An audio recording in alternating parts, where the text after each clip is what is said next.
विजयनगर की चमकदार गलियों से दूर बीकानेर के रेगिस्तानी राज्य में एक नवाब थे। नाम था राणा वीर प्रताप। धन, घोड़े, व्यापार और जवानी की रंगीनियां सब उनके कदमों में लौटती थीं। पर हर अमावस की रात वे अपने महल में एक नई अछूती लड़की मंगवाते थे। लोग कहते थे, नवाब का दिल पत्थर का है, बस जिस्म की भूख है। एक दिन गांव का लोहार जग्या कर्ज चुकाने आया। हाथ जोड़े, सिर झुका। नवाब ने सोने की तश्तरी में शरबत पीते हुए ठंडी आवाज में कहा, रुपया नहीं है तो कुछ और अनमोल दे। जग्या कांपते स्वर में बोला, मेरी भतीजी राधा, 18 बरस की।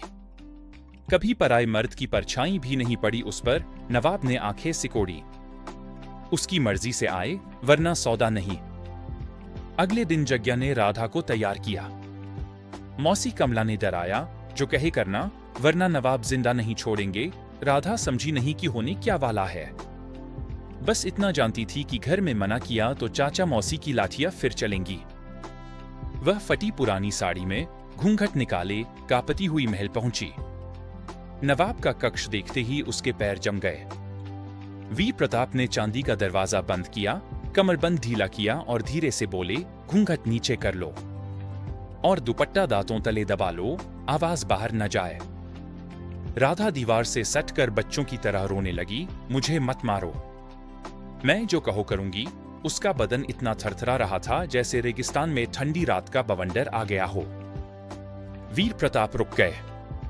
कमरबंद फिर कसा और धीरे से बोले, मारने थोड़े आया हूं पगली। फिर उन्होंने राधा के गाल पर बहते आंसुओं को अपनी अंगूठी वाले अंगूठे से पोंछा। राधा ने रुंधे गले से बताया, चाचा मौसी बचपन से मारते हैं। घर में झाड़ू पोंछा, गाय भैंस सब मैं ही करती हूं। उसने अपनी पतली बाहें ऊपर की, नीले काले निशान साफ दिख रहे थे। पहली बार वीर प्रताप का दिल पसीजा।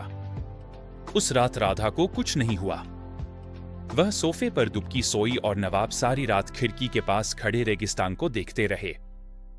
सुबह जग्या उसे लेने आया तो वीर प्रताप ने तलवार आधी म्यान से निकालकर कहा, लड़की अब मेरी अमानत है, कर्ज चुका दो तब ले जाना, वरना यहीं रहेगी। जग्या की सिट्टी पिट्टी टूट गई।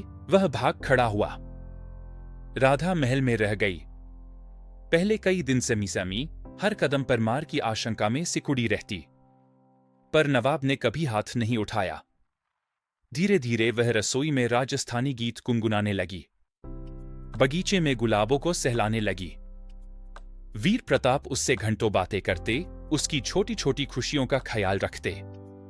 एक दिन राधा ने हंसते हुए कहा, अब आप बिल्कुल अच्छे हो गए, मारते भी नहीं। नवाब ने मुस्कुराकर पूछा, पढ़ोगी फिर? राधा की आंखें चमक उठीं। उसने जोर से सिर हिलाया। महीनों बीत गए। अब राधा महल की मालकिन जैसी लगती थी। चांदी के घुंघरू वाली पायल पहनती, दुधिया साड़ी में रेगिस्तान की रानी। एक शाम तालाब किनारे सूरज डूबते लाल रंग में वीर प्रताप उसके पास बैठे और बिना भूमिका के बोले, मुझसे ब्याह करोगी? राधा की सांस अटक गई।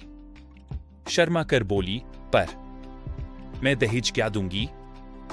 नवाब ने उसका हाथ थामा, हंसते हुए कहा, मेरी पूरी रियासत तेरे नाम कर दूंगा। बावली। राधा की आंखें भर आईं, इस बार खुशी के आंसू। उसने धीरे से पूछा, मारोगे तो नहीं ना कभी? वीर प्रताप ने उसके माथे को चूमा। मर जाऊंगा पर तुझ पर हाथ नहीं उठाऊंगा। राधा खिलखिलाकर हंस पड़ी। उस हंसी में बरसों की गुलामी चूर चूर हो गई। उस साल बीकानेर में धूमधाम से शादी हुई। जिस राधा को कभी लोहार की दासी समझा जाता था, वही जूनागढ़ के किले की रानी बनकर चांदनी रातों में चमकी।